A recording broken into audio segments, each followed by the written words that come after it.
All right, we are moving on here to President Trump. Hillary, talk to me about the wins that he's already racked up here in the first 11 months on the economy. How difficult is it to bring down inflation? And are the tariffs the way to going to do it? He still has that ruling with the Supreme Court that's going to be a major factor. But to see the economy move in this direction this quickly, how difficult is that for a president to make that happen?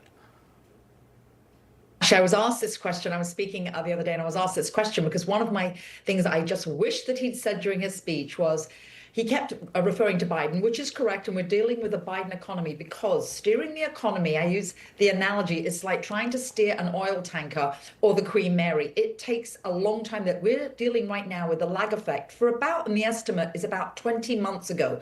So economic policy takes about 20 months to get through the economy. So it's actually remarkable. I'm going to quote Kevin Hassett on this. He said, we have a blockbuster CPI report. It's actually quite remarkable. We have the CPI report. And also we had job growth in November, which is actually quite incredible when you think about the economic policies for 20 months ago. Now to the wins, John. I think some of the, obviously the big beautiful bill was a huge win, but the American public isn't even feeling that yet. That's going to come into effect, and that will really come into effect in the tax season.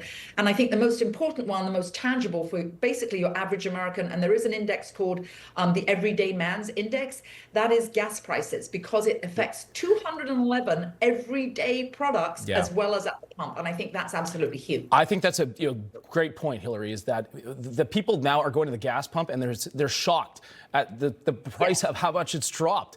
And you're right. This is what is going to impact middle America. These are people that are going to the pumps. They have to pay these prices. Hillary, thank you so much.